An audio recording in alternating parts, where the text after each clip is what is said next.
నమస్తే, నేను మీ Rajendra. For the పీపుల్కి స్వాగతం. దేశం మొత్తం ఆందోళనతో ఎదురు చూడట్లా ఆసక్తిగా ఎదురు చూస్తోంది.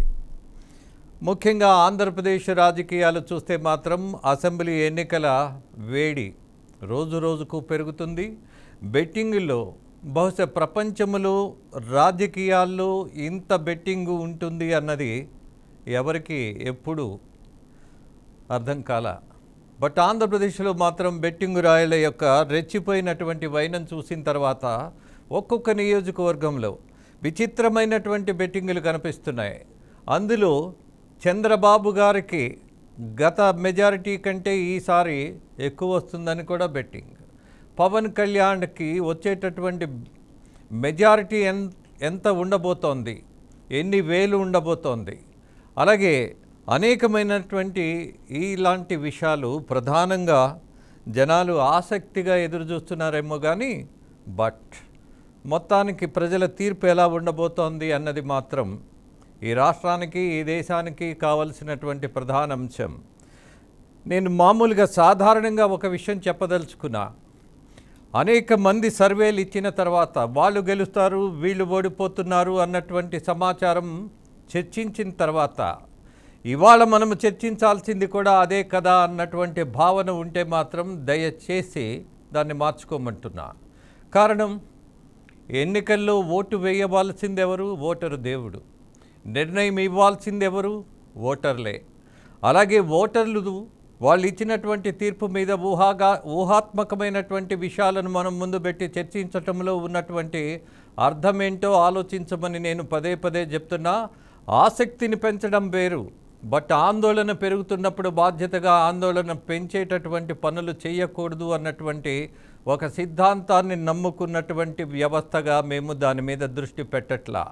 ఇప్పటికి కూడా ఇవాళ కూడా రేపు వాళ్ళు ఆ పార్టీ గెలవబోతోంది, ఇవాళ ఎగ్జిట్ పోల్స్లో వీళ్ళు చెప్పారు కదా, మరి ఎందుకని దాన్ని మాట్లాడకూడదు అని అంటే 100% నా దృష్టిలో సుప్రీంకోర్టు కంటే ప్రజల తీర్పుకి ఎక్కువ మనము విలువ ఇవ్వాలి, గుర్తింపు ఇవ్వాలి, గౌరవం ఇవ్వాలి అని అంటే you should not talk about the result.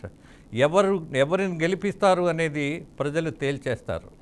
రేపు ఉదయం 8 గంటల నుంచి క్షణం ప్రతి మూల నుంచి ప్రతి నియోజక అభ్యర్థికి సంబంధించినటువంటి గెలుపా ఓటమా అన్నది ప్రజలు ఎలాంటి తీర్పు ఇచ్చారు అనేటటువంటి సమాచారం మాత్రం 200% యాక్యురేట్గా ఎప్పటికప్పుడు ప్రజలకు చేరవేసేటటువంటి ప్రయత్నం మాత్రం చేస్తాం. There is no doubt about that. ఇక ఇవాళ ఎన్నికలు జరిగిన తర్వాత అలాగే రేపు రిజల్ట్స్ రాబోతున్నప్పుడు మరి ఏం చర్చ పెడదాం?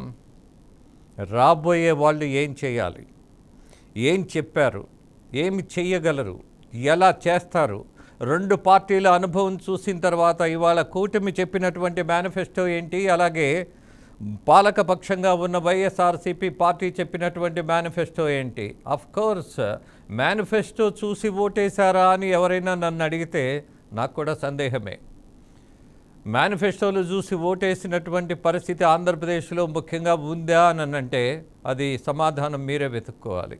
బట్ గెలిచి ఇవాళ పాలకపక్షంగా మారబోతున్నటువంటి పార్టీలు కానీ నాయకులు కానీ ఆంధ్రప్రదేశ్కు ప్రధానంగా చేయవలసిన బాధ్యతలు ఏమిటి అనేది చర్చిద్దాం. ఈ చర్చలో మనతో పాటు అమరావతి జేఏసీ అధ్యక్షులు బాలకోట గారు ఉన్నారు, ప్రముఖ ఎనలిస్ట్, అలాగే వామపక్ష భావజాలంలో సమర యోధుడిగా ఉన్నటువంటి మన లక్ష్మీనారాయణ గారు, అలాగే సీనియర్ జర్నలిస్ట్ లక్ష్మణ్ గారు ఇంతకుముందు ప్రెస్ కౌన్సిల్ మెంబర్గా కూడా ఉన్నారు. అంతేకాదు జర్నలిస్టుల యొక్క యూనియన్కి సంబంధించి ఆయన సుదీర్ఘకాలం పోరాటం చేశారు. అలాగే జర్నలిస్టుగా తను పనిచేసిన చోట అనేక అనుభవాలను కూడా తను చూశారు. అలాగే మరొక జర్నలిస్ట్ కూడా మనతో పాటు కడప నుంచి, సోదరా మీ పేరు మీరే చెప్తే బాగుంటుంది. భూమిరెడ్డి శ్రీనాథ్. ఎస్, శ్రీనాథ్ మాతో కలిసి పనిచేసిన అనుభవం కూడా ఉన్నది. ఒక సీనియర్ జర్నలిస్ట్గా కాకుండా ఒక ఎనలిస్ట్గా తనని ఇన్వైట్ చేశాను. అందుకే తన పేరు నేను చెప్పడం కంటే తను చెప్తే బాగుంటుంది అన్న దాంట్లో కొంచెం విభిన్నంగా ప్రయత్నించా. That's it. Yeah Lakshminarayana garu నమస్తే అండి. నమస్తే రాజేంద్ర గారు.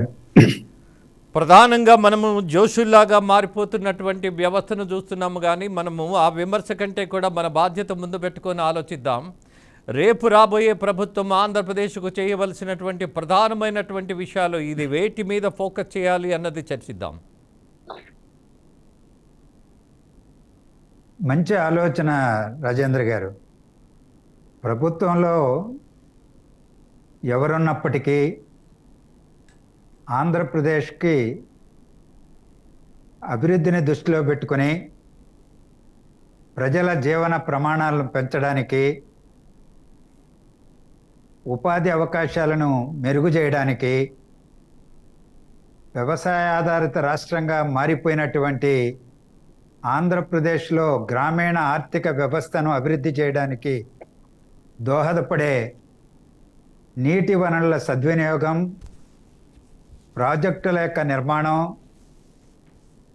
భిన్నమైనటువంటి భౌతిక పరిస్థితులు ఉన్నటువంటి ఆంధ్రప్రదేశ్లో రాయలసీమలో ఎలాంటి అభివృద్ధి కార్యక్రమాలు చేపట్టాలి, ఉత్తరాంధ్రలో ఎలాంటి అభివృద్ధి కార్యక్రమాలు చేపట్టాలి, మొత్తంగా సమగ్రాభివృద్ధికి తీసుకోవాల్సినటువంటి చర్యలేంటి, వీటిపైన పాలకులు దృష్టి సారించాల్సినటువంటి అవసరం ఉంది. ఆ కోణంలో ఆలోచించే ఆంధ్రప్రదేశ్ పునర్వ్యవస్థీకరణ చట్టంలో కొన్ని అంశాలు కూడా పొందుపరిచారు. కడప ఉక్కు ఫ్యాక్టరీ కావచ్చు, పోలవరం జాతీయ ప్రాజెక్టు కావచ్చు, రాయలసీమ ఉత్తరాంధ్ర అభివృద్ధి ప్యాకేజీ కావచ్చు, ఓడరేవు కావచ్చు, పారిశ్రామిక రాయితీలు పెట్టుబడులు పెట్టడానికి కల్పించడానికి అనేక అంశాలు అందులో పొందుపరచబడ్డాయి. రైల్వే జోన్తో పాటు అవన్నీ కూడా 10 సంవత్సరాలు అయిపోయినా నేటికి అమలులోకి రాలేదు. కాలం గడిచిపోయింది. ఆంధ్రప్రదేశ్ విభజనతో దగాపడ్డది. ప్రత్యేకించి రాయలసీమ ఉత్తరాంధ్ర లాంటి వెనుకబడినటువంటి ప్రాంతాలు అసలు రాజధాని నిర్మాణం జరిగితే అభివృద్ధి జరుగుతుందని కలలుగన్నటువంటి కోస్తా ప్రాంతంలో కూడా, రాష్ట్రానికి నడిబొడ్డులో ఉన్నటువంటి ప్రాంతాలు కూడా నిరాశాజనకంగా తయారైపోయినాయి. అభివృద్ధి పట్ల, భవిష్యత్తు పట్ల తీవ్రమైనటువంటి ఆందోళన చెందుతున్నారు గడచిన 5 సంవత్సరాల పరిపాలన చూసిన తర్వాత. వచ్చే ప్రభుత్వం వీటన్నింటిపైన దృష్టి సారించాల్సినటువంటి అవసరం ఉన్నది. ఈ పూర్వరంగం చూస్తే అప్పుల ఊబిలో కూరుకుపోయింది.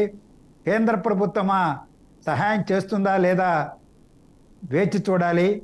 గడచిన 10 సంవత్సరాల కాలంలో నిరాశాజనకమైనటువంటి సహకారమే అందింది. వీటన్నింటినీ ఈరోజు పరిగణలోకి తీసుకొని కొత్త ప్రభుత్వం ఏదైనా సరే సమస్యల పైన దృష్టి సారించాలి, రాష్ట్ర భవిష్యత్తు మీద దృష్టి సారించాలి. చివరిగా ఒక్క మాట చెప్పి నేను ముగిస్తాను. నీటి సమస్య జీవన్మరణ సమస్య.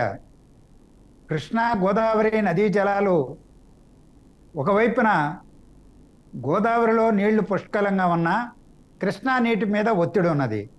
గతంలో ఉమ్మడి ఆంధ్రప్రదేశ్ చివరి రాష్ట్రం, కర్ణాటక మహారాష్ట్రలతో జల వివాదాలు ఉండేటివి. దాని తర్వాత బ్రిజేష్ కుమార్ ట్రిబ్యునల్ వచ్చి బచావో ట్రిబ్యునల్ కేటాయింపులని యథాతథంగా 75% నికర జలాలను పంపిణీని అలాగే ఉంచి మిగులు జలాలను కూడా నిర్ధారించి పై రాష్ట్రాలకు పనిచేశారు. దానిపైన సుప్రీంకోర్టులో వ్యాజ్యం వేయడం జరిగింది. వ్యాజ్యం పరిష్కారం కాలేదు, కానీ రాష్ట్రం విభజన జరిగింది. తెలంగాణ కోరిక మేరకు కేంద్ర ప్రభుత్వం ట్రిబ్యునల్కి 2 రాష్ట్రాల జల వివాదాన్ని అప్పజెపుతున్నామని చెప్పారు.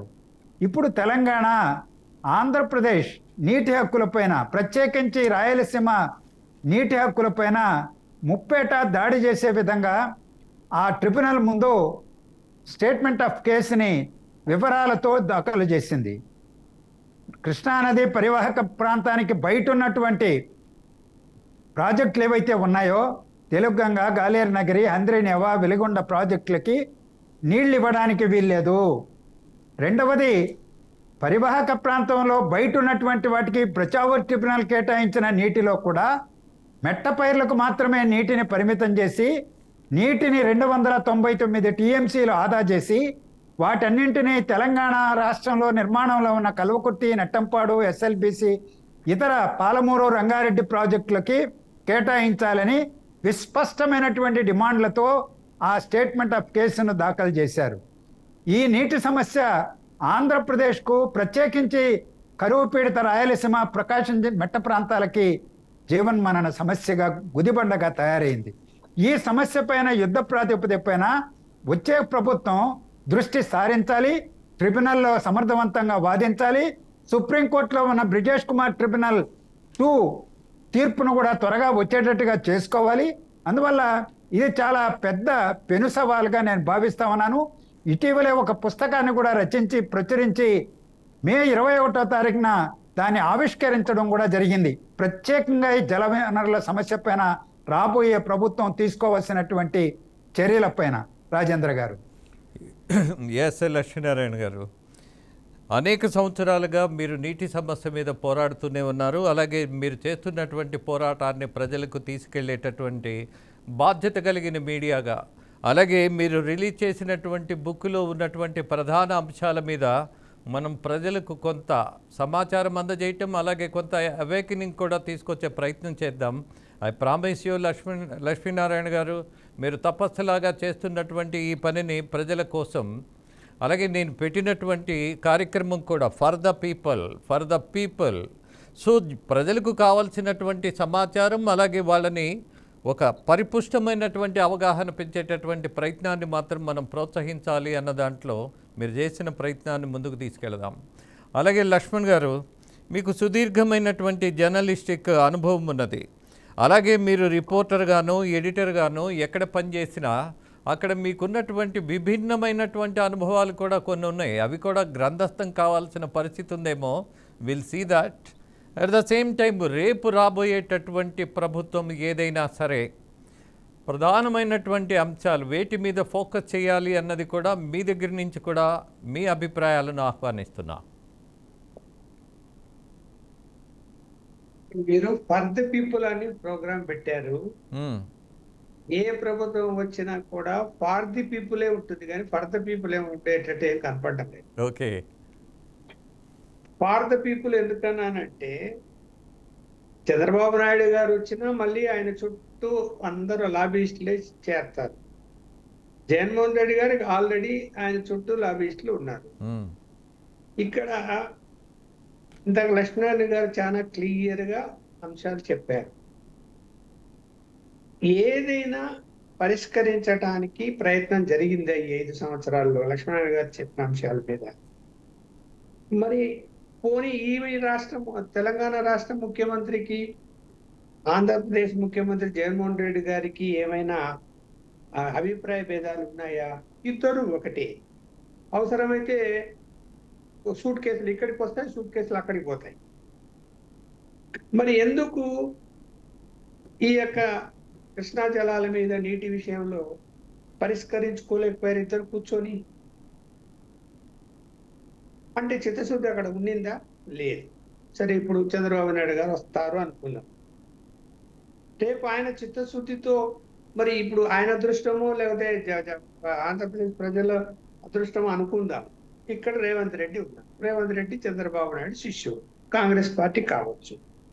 మరి ఇప్పుడైనా వీళ్ళిద్దరు ముఖ్యమంత్రులు రేపు నిజంగా మనకు జరిగిన, ఆంధ్రప్రదేశ్ జరిగిన అన్యాయాన్ని ఇద్దరు కూర్చొని ఏమైనా చేయగలుగుతారా? ఆయనేమో నేను కాంగ్రెస్ పార్టీ, నా అధిష్టానం ఢిల్లీలో ఉంది అని రేపు పొద్దున ఆయన పలుకుతాడా? ఖచ్చితంగా ఆ మాటే అంటాడు. బాధ్యత కలిగినటువంటి ముఖ్యమంత్రిగా రేవంత్ రెడ్డి నేను ఆయన శిష్యుడినా, సహచరుడినా, లేకపోతే ఏమిటి అన్న ప్రశ్న కంటే కూడా నేను ముఖ్యమంత్రిని తెలంగాణకి అన్నటువంటిది ప్రధానంగా ఇక్కడ ఉంటుంది ఆయనకి వస్తుంది. చంద్రబాబు నాయుడు గారు బీజేపీతో పొత్తు, అది ఒక అవకాశం దొరుకుతుంది. కాంగ్రెస్ బీజేపీకి పడదు, నేను ఏ విధంగా మీకు సహకరించాలా, మీరు బీజేపీతో పొత్తులో ఉన్నారు ఎస్ అని ఒకవేళ ఆంతరంగికంగా చెప్తే చెప్పొచ్చు, ఆయన చెప్పుకోవచ్చు. చేయగలుగుతాడా? అరే ఎంత సెంటిమెంట్ రెచ్చగొట్టారు ఇవాళ తెలంగాణలో. ఒక వృత్తిపరమైనటువంటి ఒక పాట రాశాడు ఒక ఆయన ఆంధ్ర ఆయన సంగీతం ఇస్తే, అసలు ఆంధ్ర వాళ్ళంటే ఏదో పాకిస్తాన్ వాళ్ళలాగా ఎన్ని విమర్శలు వస్తున్నాయి 3 రోజుల నుంచి. అంటే తెలంగాణ వాళ్ళందరికీ జగన్మోహన్ రెడ్డి గారు పదవులు ఇవ్వలేదు అక్కడ ఆంధ్రప్రదేశ్లో. మరి ఆ పొద్దుంతా ఏమైపోయారు వీళ్ళందరూ? ఎందుకు మీరు అక్కడ పదవులు తీసుకుంటారని ఏమైనా ప్రశ్నించినారా? లేదు కదా. మరి అంటే అంత వ్యతిరేకతను పెంచి పోషిస్తూ ఉన్నటువంటి వాతావరణంలో రేపు ఆంధ్రప్రదేశ్కు జరిగిన అన్యాయాలను దిద్దే విషయంలో రేవంత్ రెడ్డి ఒక అడుగు ముందుకు వేస్తాడా అంటే వెయ్యలేడు అని నేను చెప్పగలుగుతాను. ఓకే. మరి ఎలా? కాబట్టి ఇక్కడ ఒకవేళ జగన్మోహన్ రెడ్డి గారే వచ్చారనుకుందాం, జగన్మోహన్ రెడ్డి గారు వస్తే మళ్ళీ ఏమి వివాదం వస్తుంది? టీడీపీ బీజేపీ పొత్తు కంటిన్యూ అవుతుంది, జగన్మోహన్ రెడ్డి గారు ముఖ్యమంత్రి అవుతారు. బీజేపీ సహకరిస్తుందా జగన్మోహన్ రెడ్డి గారికి? మరి రేవంత్ రెడ్డి సహకరిస్తాడా జగన్మోహన్ రెడ్డికి? ఇవన్నీ ప్రశ్నలే. అంటే ఎటొచ్చి 10 సంవత్సరాల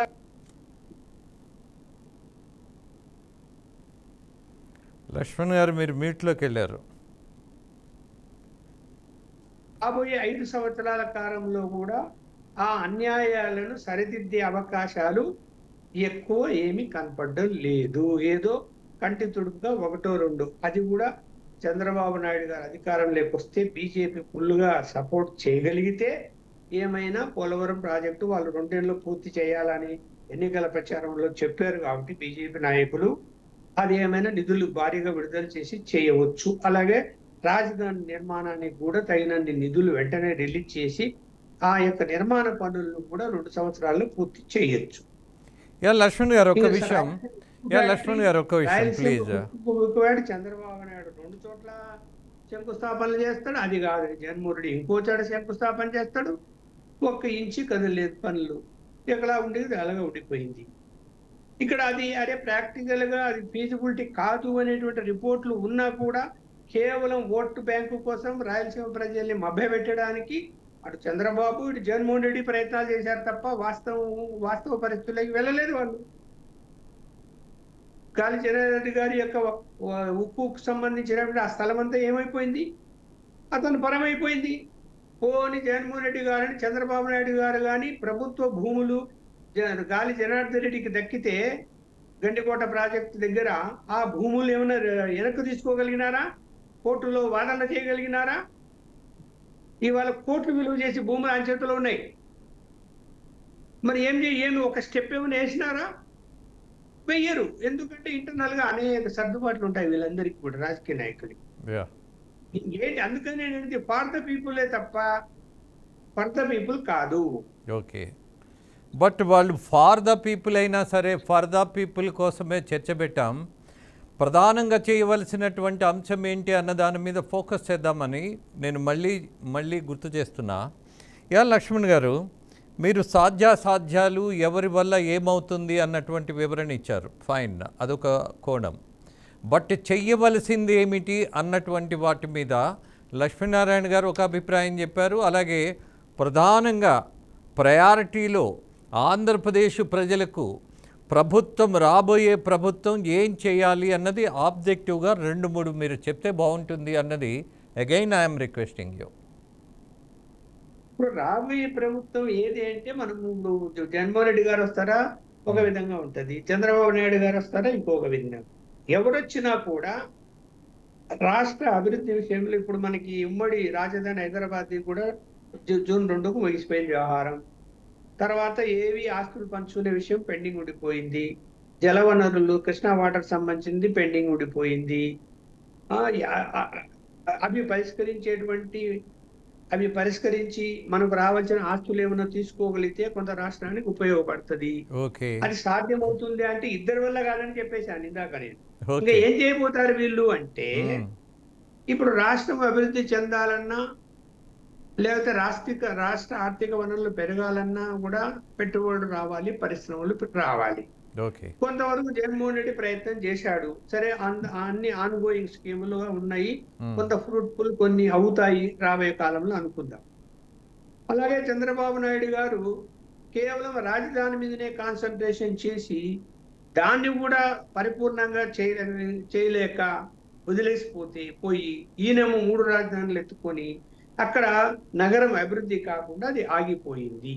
ఒకవేళ ఈ పాటికి 5 సంవత్సరాల్లో కొంత అభివృద్ధి అయింటే కొంత రెవెన్యూ పెరిగేది. ఇప్పుడు చూడు, హైదరాబాద్ నగరము రాష్ట్ర యొక్క రెవెన్యూలో 60% హైదరాబాద్ నగరం నుంచే వస్తుంది తెలంగాణ. దాన్ని వదులుకున్నాం మనం. అలా మనం తయారు చేసుకోవాల్సినటువంటి నగరాన్ని ఈయన ఏమో 33,000 ఎకరాల్లో అమరావతిని సెలెక్ట్ చేసుకొని అక్కడ ఏదో ప్లానింగ్ చేసుకొని పెట్టుకొని కూర్చుంటే అన్ని టెంపరరీ బిల్డింగ్లు అనటం వలన, అలాగే రైతులకు ప్లాట్లు విభజించి వాళ్ళకు రిజిస్ట్రేషన్ చేయకపోవడం వలన అవకాశంగా తీసుకొని, అలాగే భూములు చుట్టుపక్కల భూములు ఒక సామాజిక వర్గం వాళ్ళే కొనేశారనేటువంటి అవకాశం తీసుకొని 3 రాజధానుల పాటపాడి అవన్నీ కోర్టుల చుట్టూ తిరుగుతూ కోర్టు కేసులలో పడిపోయి ఏమాత్రం ఎక్కడ ఏమీ చేయలేని పరిస్థితిలో జగన్మోహన్ రెడ్డి గారు మళ్ళీ ఎన్నికలకు పోయాడు. ఏమంటే సంక్షేమ కార్యక్రమాలు బటన్ నొక్కే డబ్బులు వేసా, ఇంటికి డబ్బులు వస్తాయి కాబట్టి వాళ్ళందరూ ఓట్లు వేస్తారు అని నమ్మి దిగాడు. మళ్ళీ ఎన్నికలు లేదు. దాని మీద నమ్మకంతో ఉన్నాడు, ఈ క్షణం వరకు ఉన్నాడు. రేపేం జరుగుతుందో తెలియదు. ఏం చేయగలుగుతారు వీళ్ళు?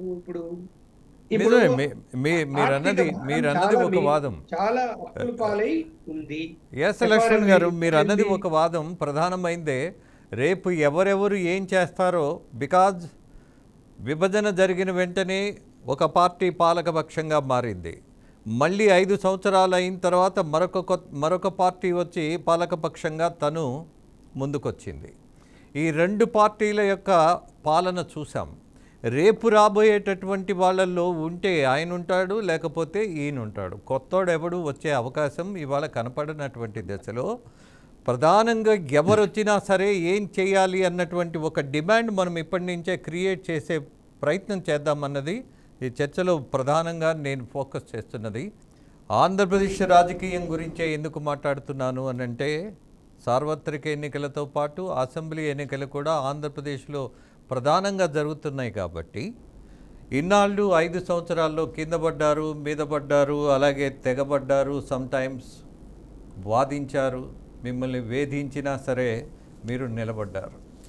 అలాగే ప్రముఖంగా ఇవాళ ఆంధ్రప్రదేశ్లో జేఏసీ అధ్యక్షులుగా అమరావతికి సంబంధించినటువంటి అనేక సమస్యలు భుజాన వేసుకొని రాష్ట్ర పర్యటనలు కూడా చేసినటువంటి అవగాహనలు, రేపు రాబోయే ప్రభుత్వం ఏదన్నది ప్రజలు తీర్పిస్తారని మళ్ళీ చెప్తున్నా.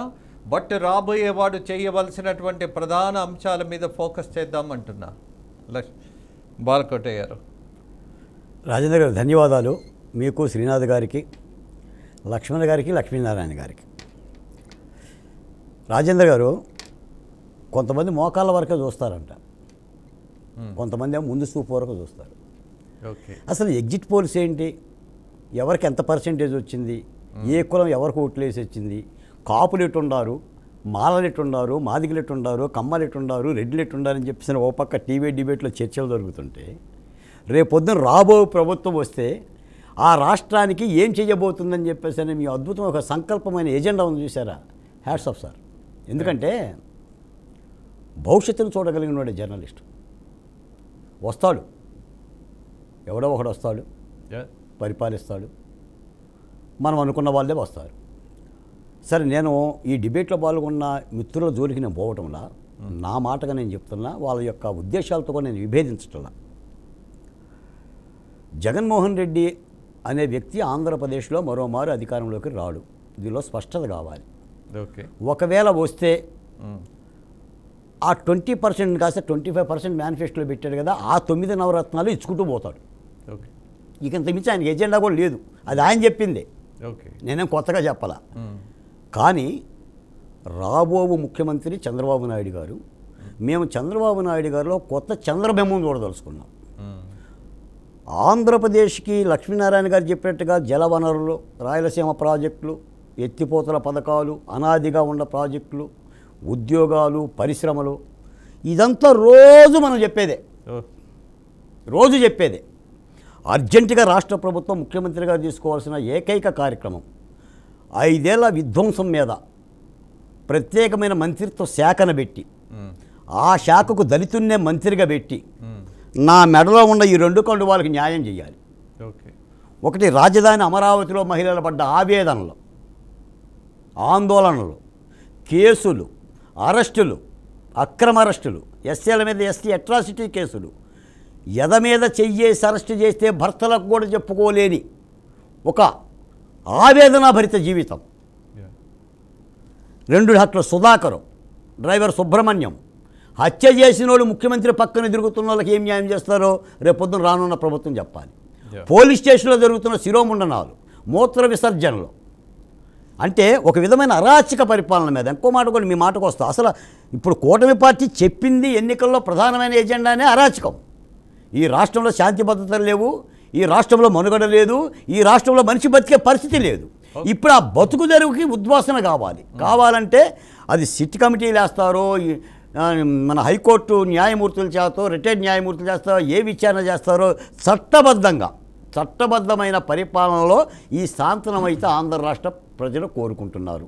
ఎందుకంటే ఆంధ్ర రాష్ట్రం అరిచిపోయింది. మీరు సబ్జెక్ట్ తీసుకొచ్చారు కాబట్టి నేను ఒక చిన్న విషయం, పాలకపక్షం చెప్తోంది ఇంటింటికి వెళ్ళి వైద్య సహాయం చేస్తున్నాం, అవసరమైతే ఎంత వైద్యానికి సంబంధించిన ఖర్చైనా మేము భరించడానికి సిద్ధంగా ఉన్నాం.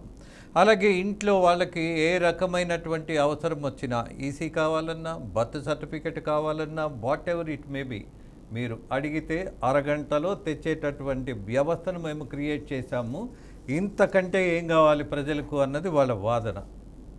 What you say? రాజేంద్ర గారు, మీరు కుల ధృవీకరణ సర్టిఫికెట్లు, ఆదాయ సర్టిఫికెట్లు ఇంటికి వచ్చిస్తున్నామని మీరు మాట్లాడుతున్నారు. నేనేం మాట్లాడుతున్నానంటే, 1000 ఏళ్ల క్రితం ఈ గడ్డ మీదే పుట్టాను, ఈ గడ్డ మీదే చంపబడ్డాను. పునరపి జననం, పునరపి మరణం. నాకు కర్మ సిద్ధాంతం తెలియదు కానీ మళ్ళీ పుట్టిన చోటే చంపబడుతున్నాను. నేను చచ్చిపోయిన డాక్టర్ సుధాకర్ యొక్క ఆత్మగా మాట్లాడుతున్నాను. నాకు శాంతనం కావాలి. అభివృద్ధి కార్యక్రమాలు చెయ్యండి, అది చెయ్యాలి. విభజన, ప్రత్యేక హోదా, విభజన హామీలు, తెలంగాణ నుంచి రావాల్సిన ఆస్తులు, జల ప్రాజెక్టులు, ఇవన్నీ ఒక ఎత్తు. కానీ రాష్ట్రంలో జరిగిన దగ, ఈ రోజున యుద్ధం జరిగింది కూడా జగన్మోహన్ రెడ్డి గారి మీద ఓడిస్తుంది కూడా జగన్మోహన్ రెడ్డి గారి అన్డెమోక్రటిక్ అరాచక పరిపాలనకి ప్రజలు ఇస్తున్న తీర్పుగానే భావిస్తున్నాం. మనము ఎగ్జిట్ పోల్స్ని నమ్మాల్సిన అవసరం లేదు, నమ్మమని నేను అసలు చెప్పను. బట్ నిన్న వచ్చినటువంటి అనేకమైన ఎగ్జిట్ పోల్స్లో మీరు చెప్పినటువంటి అరాచక పాలన చేసిన వాళ్లకు మినిమంలో మినిమం 40 సీట్లు వచ్చినా కూడా మరి ప్రజలకు విచక్షణ ఉన్నదా లేదా అన్నటువంటి ఆలోచన చేయమని కొంతమంది అడుగుతున్నారు. If it is the true. Rajendra గారు, నేను ఒక ఎగ్జిట్ పోల్ చూసా. మాదిగల జగన్ వైపు, మాలల జగన్ వైపు, రెడ్డులు ఇటువైపు. ఎవడ బొడ్డు కోసి పేరు పెట్టాడండి ఏ కులానికి? What is the truth? మా కులాల మొత్తం తీసుకెళ్ళిపోయి బొడ్డు కోసి పేరు పెట్టారా ఏంటి? మరి ఆ మాటకు వచ్చే 2019లో మాలలో మాదిగలందరూ జగన్మోహన్ రెడ్డి గారు కోటేస్తే 2014లో ఎవరికి వేశారు? అంతకుముందు 99లో ఎవరికి వేశారు? 1995లో ఎవరికి వేశారు? ప్రజాస్వామ్యాన్ని మీరు కులాలుగా, వీళ్ళ దృక్కోణం కూడా బాగలేదు సార్. వీళ్ళు ఈ రోజున అమరావతిలో కులాల జాడ్యంతో విశ్లేషణ చేసి ఎగ్జిట్ పోల్స్ ఇచ్చిన వాళ్ళు ఉన్నారు. అసలు అమరావతి రైతులు ఏం కోరుకుంటున్నారు? అక్కడ సంక్షేమ పథకాల పరిస్థితి ఏమిటి? ఎస్సీలు ఏమి బతుకుదెరువు పోగొట్టుకున్నారు? దాని ధరల పరిస్థితి ఏంటి? సామాన్యుడు కడుతున్న పన్నుల పరిస్థితి ఏంటి? ఏముంది సార్? మా కోవిడ్ లాంటి మహమ్మారిలో కూడా 3 గుడ్డపీలికలు ఇచ్చారు. Do you know sir? 3 గుడ్డపీలికలు ఇచ్చారు ₹3.50. ఆ టైలర్లకు డబ్బులు ఇవ్వలేదు. కుదేలైన రాష్ట్రంలో ఏమీ లేకుండా మీ భాగ్యనగరమే పరుగులు పెడుతున్నాం కదా సార్ ఉపాధి కోసం. కాబట్టి తప్పనిసరిగా జరిగిన అరాచకం మీద, ఒక దాష్టీకం మీద మాత్రం చంద్రబాబు నాయుడు దృష్టి పెట్టాల్సిన అవసరం ఉంది. నేను మీ ఛానల్ ద్వారా చెప్తున్నా, మీ సాక్షిగా చెప్తున్నా, చంద్రబాబు నాయుడు గారిలో పాత తరహా రాజకీయాలు కాకుండా ఈ రోజున లక్ష్మణ్ గారు కూడా యథా రాజా తదా ప్రజ అన్న ఒక నిర్వేదంతో మాట్లాడుతున్న పరిస్థితి. ఎందుకు మాట్లాడుతున్నాం మనం? పాలకులు అని అంటే అందరూ ఇంతే అనే భావంతో మనం మాట్లాడుతున్నాం. వాళ్ళు వచ్చినా వీళ్ళు వచ్చినా అన్నట్టుగా ఆ కొత్తదనం చంద్రబాబు నాయుడు తీసుకురాగలగాలి. అలా వస్తేనే రాష్ట్ర ప్రజలు వాళ్ళు సాంతరంగా వాళ్ళు అభినందిస్తారు. మీ నమ్మకాన్ని నేను పెద్దగా డిబేట్ చేయను, కానీ చంద్రబాబు గారు రాలేదు. ఇమ్మీడియట్గా మరి జగన్మోహన్ రెడ్డి గారు ముఖ్యమంత్రి అయితే చేయాల్సింది ఏదైనా, ఆశించేది ఏదైనా ఉందా? జగన్మోహన్ రెడ్డి గారు ముఖ్యమంత్రి అయితే మనం ఆశించిన అక్కర్లా. ఆయన దగ్గర ఒక మేనిఫెస్టో ఉంది. ఓకే, ఆ 9 తప్ప ఇంకేమీ అడక్కు. ఇది ఆయన చెప్పిందే కదా. మీరు అన్నట్టు మరి ఆయన అరాచక పాలన చేస్తే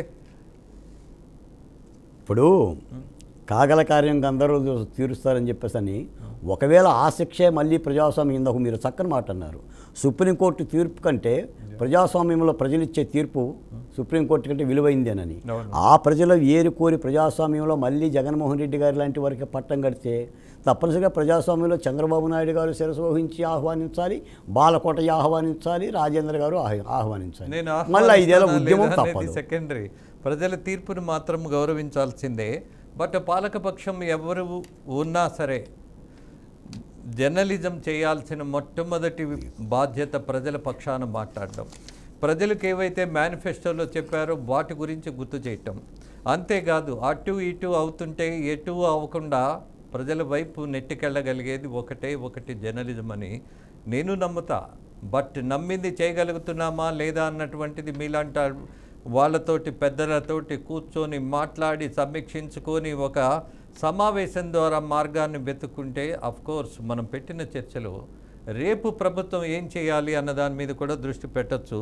అలాగే శ్రీనాథ్ రెడ్డి చాలా సీనియర్ జర్నలిస్ట్, కడప ప్రాంతానికి సంబంధించి అనేక విషయాల మీద కూడా తన అవగాహన కొద్దీ చాలా విషయాలు ప్రజల మధ్య మాట్లాడాడు, అలాగే మీడియాలో రాశాడు, మీడియాలో చెప్పాడు. ఎనీహౌ ఒకసారి శ్రీనాథ్ రెడ్డి కూడా నేను ఇన్వైట్ చేస్తున్నా.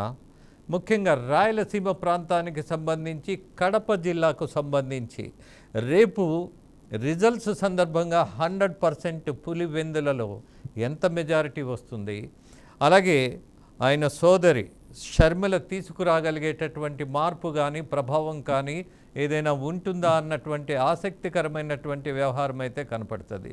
బట్ శ్రీనాథ్, ఇవాల్టి వరకు ప్రభుత్వం చెప్పి చెయ్యిందేంటి? 2 ప్రభుత్వాలు వదిలేసినటువంటి పరిస్థితుల్లో రేపు వీళ్ళిద్దరే, మనకి ఇంకెవ్వరూ లేరు, దిక్కు లేదు. ఉన్న వాళ్ళల్లో వాళ్ళు ఎలాంటి వాళ్ళైనా సరే, నువ్వా నేనా ఇద్దరే. రేపేం చేయాలి వాళ్ళు అధికారంలోకి వస్తే అన్న దాని మీద I'm also inviting you. What to say? Sir thank you sir, ఈ అవకాశం ఇచ్చినటువంటి మీకు, నాతో పాటు ప్యానల్లో ఉన్నటువంటి బాలకోటయ్య గారికి, ఉప్పల లక్ష్మణ్ గారికి, లక్ష్మీనారాయణ గారికి ధన్యవాదాలు. జెండాలు ఏవైనా అజెండాలు మాత్రం ఈ రాజకీయ పార్టీలకు సంబంధించి ఓటు నోటు పేరుతో ఎలాగైనా అధికారంలోకి రావాలి. మేనిఫెస్టోలు, రాజకీయ పార్టీ ఇచ్చే మేనిఫెస్టోలు కావచ్చు, లోకల్ గా శాసనసభకు కానీ పార్లమెంట్ కానీ పోటీ చేసేటటువంటి వారు లోకల్ గా ఉన్నటువంటి ప్రజలకు వారి యొక్క అవసరాలను గుర్తించి వాళ్ళకి ఇచ్చేటువంటి హామీలు కానీ ఎన్నికల వరకు, అంటే ఓటు వేసే వరకు మాత్రమే ఉంటా ఉంది. తర్వాత వారు హామీలను గాలికి వదిలేసి వారి యొక్క స్వార్థ ప్రయోజనాలకు, ఆ రాజకీయ పార్టీ ఎవరైతే అధికారంలోకి వచ్చారో వారికి సంబంధించి, వారి కుటుంబ సభ్యులకు సంబంధించినటువంటి ఆర్థిక వనరులను పెంచుకోవడానికి మాత్రమే అధికారంలోకి వచ్చిన వారు ఎక్కువ ప్రాధాన్యత ఇస్తా ఉన్నారు. ప్రజలకు సంబంధించినటువంటి అవసరాలు కానీ అవకాశాలు కానీ పట్టించుకున్నటువంటి పరిస్థితి లేదు. కాబట్టి ఈరోజు ఏ పార్టీ అధికారంలోకి వచ్చినా, ఎవరు అధికారంలో వచ్చినా కానీ ప్రజల సమస్యలు అట్లనే ఉండిపోతున్నటువంటి పరిస్థితి కనిపిస్తోంది. ఈ ఎన్నికకు వచ్చేటటువంటి ఎన్నికకు మధ్య సమస్యలు పెరుగుతున్నాయి తప్ప సమస్యలు తగ్గలేదు. ఈ ఒక్క ఈక్వేషనే రాజకీయ పార్టీలు ప్రజల పక్షాన్ని ఎంతవరకు పనిచేస్తాయన్నటువంటిది మనకు అర్థమవుతోంది. ముఖ్యంగా మీరు అడిగినటువంటి వాటిలో రాయలసీమకు సంబంధించి కావచ్చు, కడపకు సంబంధించినటువంటి విషయాలకు వస్తే, వడ్డించేవాడు మనవాడైతే బంతిలో చివరి కూర్చున్నా కూడా భోజనం అందుతుందన్నటువంటిది ఒక సామెత ఉంది సార్. మరి ఆ సామెత ఎందుకు పెట్టినారో నాకు తెలియదు, కానీ రాయలసీమకు సంబంధించినటువంటి వారు ముఖ్యమంత్రులుగా దశాబ్దాలుగా అవుతా ఉన్నటువంటి పరిస్థితుల్లో మరి రాయలసీమ ఎందుకు వెనుకబడి ఉందని నేను అడుగుతా ఉన్నా సార్. రాయలసీమకు సంబంధించినటువంటి ప్రజాప్రతినిధులు ఉమ్మడి ఆంధ్రప్రదేశ్ లో కానీ విభజిత ఆంధ్రప్రదేశ్ లో కానీ ముఖ్యమంత్రులుగా అయిన తర్వాత కూడా ఎక్కడ మెజారిటీ ఎమ్మెల్యేలు మెజారిటీ శాసనసభ్యులు ఉన్నటువంటి ఆ ప్రాంతాల యొక్క వారి యొక్క ఆగ్రహానికి ఎక్కడ గురి కావాల్సింది వస్తుందో అన్నటువంటి రాజకీయ పదవి అభద్రతా భావానికి గురవుతూ రాయలసీమను నిర్లక్ష్యం చేస్తున్నటువంటి పరిస్థితి కళ్ళకు కట్టినట్టుగా కనపడతా ఉంది.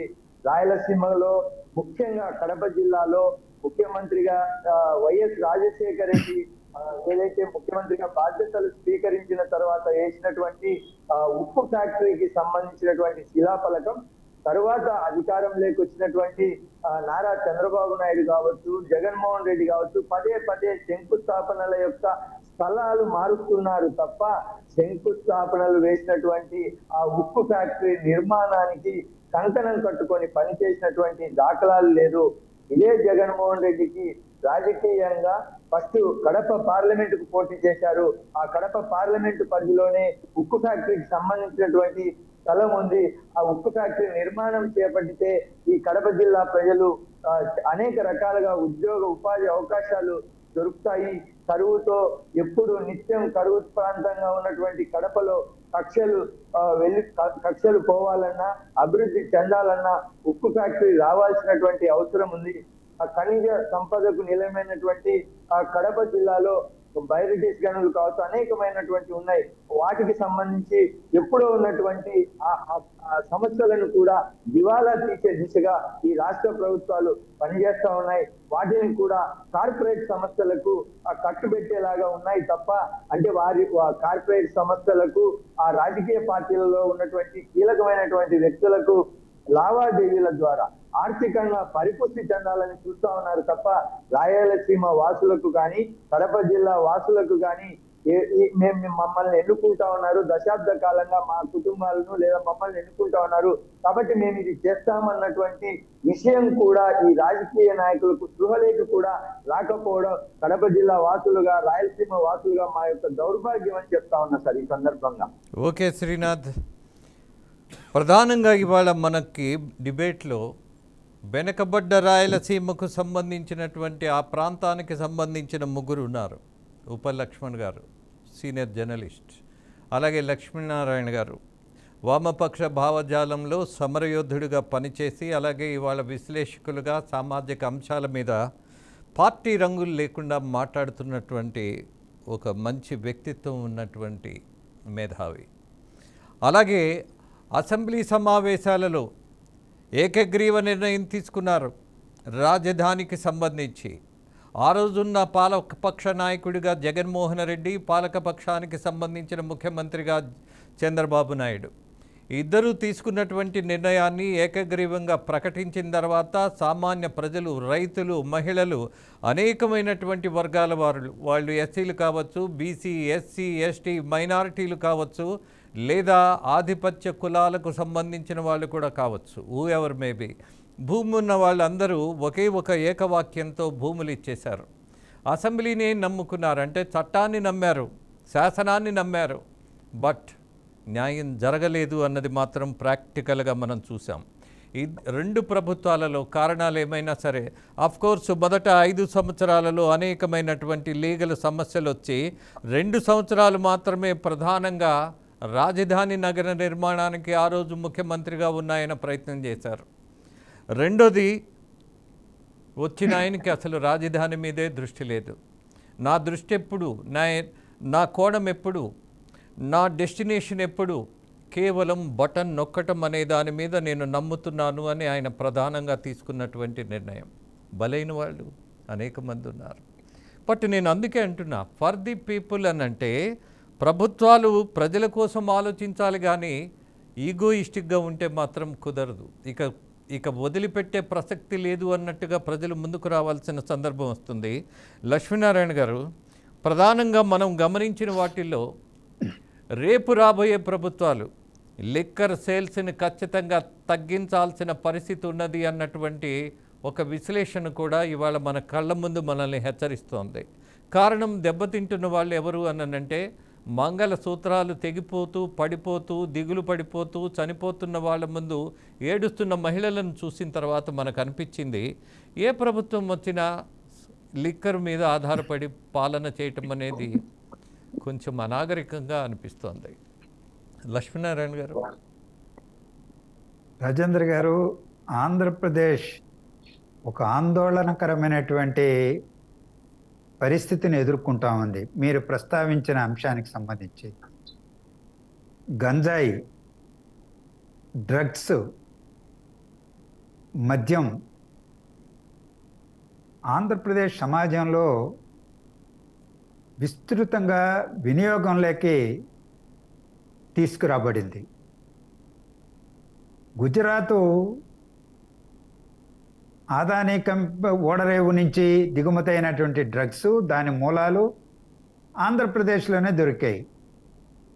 ఇటీవల బ్రెజిల్ నుంచి అక్రమ రవాణా అయినటువంటివి విశాఖపట్నానికే చేరాయి. గంజాయి ఎక్కడికి ఎగుమతి అయినా అది ఉత్తరప్రదేశ్, ఢిల్లీనా, ఇంకొకట, వాటన్నింటి మూలాలు ఆంధ్రప్రదేశ్లోనే కనిపెట్టబడుతున్నాయి. ఇక మద్యపాన నిషేధాన్ని చేస్తామని చెప్పి చేసిన తర్వాతనే ఓటు అడుగుతామని చెప్పినటువంటి జగన్మోహన్ రెడ్డి గారు ఆ మాట మర్చిపోయి మద్యాన్ని ఒక మంచి లాభసాటి వ్యాపారంగా మార్చడమే కాకుండా, ప్రభుత్వమే వ్యాపారం చేయడమే కాకుండా, నాసిరకమైనటువంటి మందును తయారు చేసి సొమ్ము చేసుకోవడమే కాకుండా వచ్చిన ఆదాయాన్ని తనఖా పెట్టి అప్పు తీసుకురావడం జరిగింది. ఆ అప్పు చెల్లించడానికి ఇంకా 2028 వరకు గడువులు ఏవో పెట్టుకున్నారు. అంటే మద్యాన్ని వినియోగాన్ని, అమ్మకాన్ని తగ్గిస్తే ఆదాయం తగ్గిపోతుంది. అప్పు ఏ విధంగా చెల్లించాలి? ఇది గవర్నమెంటు ఈ కోణంలో ఆలోచించే అవకాశం ఉంది. కానీ మనం అందరం, మీరు కానీ నేను కానీ, మనం అందరం కోరుకునేది మద్యం సన్న చిన్నకారు మధ్యతరగతి ప్రజానీకం యొక్క ఆర్థిక వనరులను గుల్ల చేస్తూ ఉంది, కుటుంబాలను సర్వనాశనం చేస్తూ ఉంది, మహిళల యొక్క పిల్లల యొక్క జీవితాలను బుగ్గిపాలు చేస్తున్నది, చదువుకోవడానికి పంపించే అవకాశం లేదు, ఆరోగ్యం బాగలేకపోతే నయం చేసుకునే అవకాశం ఉండదు, వచ్చిన ఆదాయం అంతా తాగుడికే ఖర్చు పెట్టేటువంటి దుర్నీతి ఇవాళ సాగితే ఆ ప్రజానీకం జీవన ప్రమాణాలు ఏ విధంగా ఉంటాయో, ఆరోగ్యం ఏ విధంగా ఉంటుందో మనం ఊహించుకోవచ్చు. అందువల్ల దాని మీద తప్పనిసరిగా కట్టడి చెయ్యాలి. నిషేధం వెంటనే విధించమని ఎవరు అడగరు కూడా. దాన్ని క్రమబద్ధీకరించి తగ్గించే వైపున, పరిమితులు విధించే వైపున అడుగులు వెయ్యాలి. జగన్మోహన్ రెడ్డి గారు ఆ మాట చెప్పి వైఫల్యం చెందారు.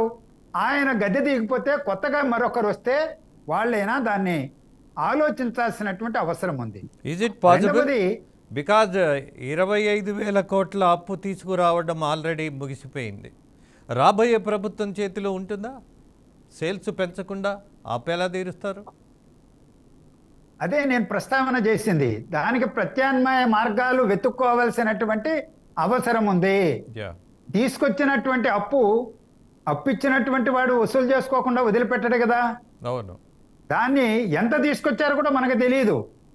ఎందుకంటే ఈ ప్రభుత్వం, ఇవాళ ఉన్నటువంటి ప్రభుత్వం జీవోలు వెబ్సైట్లో పెట్టడం మానేసింది. మొదటి సంవత్సరం నుంచే హైకోర్టు చెప్పినా పెట్టలేదు. ఏ రూపంలో, ఎక్కడ, ఏ కార్పొరేషన్ నుంచి ఎంత అప్పు తీసుకొచ్చారో కూడా తెలియదు. రేపు కొత్త ప్రభుత్వం అంటే అర్థం జగన్మోహన్ రెడ్డి గారే ముఖ్యమంత్రిగా కొనసాగితే ఆయన ఇవన్నీ కూడా బయట పెట్టడు. ఆయన కాని కొత్త ప్రభుత్వం వస్తే వైట్ పేపర్ ప్రకటించాలి. ఏ కార్పొరేషన్ నుంచి ఎంత డబ్బు అప్పు తీసుకొచ్చారు, ఎవరి నుంచి తీసుకొచ్చారు, ఎక్కడ ఖర్చు పెట్టారు అనేటువంటిది. ఈరోజు 12.5 లక్షలు 13 లక్షల కోట్ల రూపాయల అప్పు ఉందని అంటున్నారు. అదే నిజమా? ఇంకా ఏమైనా ఎక్కువ ఉందా, తక్కువ ఉందా? మనకైతే తెలియదు. ఉదాహరణకి చెప్తా, రాయలసీమ ఎడారి నివారణ పథకానికి 44,000 కోట్ల రూపాయలు తీసుకొచ్చి డబ్బులు ఖర్చు పెడతామన్నారు. మనకు తెలిసింది 750 కోట్ల రూపాయలు అప్పు తీసుకొచ్చి రాయలసీమ ఎత్తిపోతల పథకం అని కృష్ణానది వరద జలాల్లో పోసేశారు. అది ఆగిపోయింది. గ్రీన్ ట్రిబ్యునల్ స్టే విధించింది. నిరుపయోగంగా మారిపోయింది. డబ్బులు వృధా అయింది. అలాంటి ఖర్చులు ఇంకెక్కడో ఎన్నో ఖర్చు పెట్టుకుంటారు.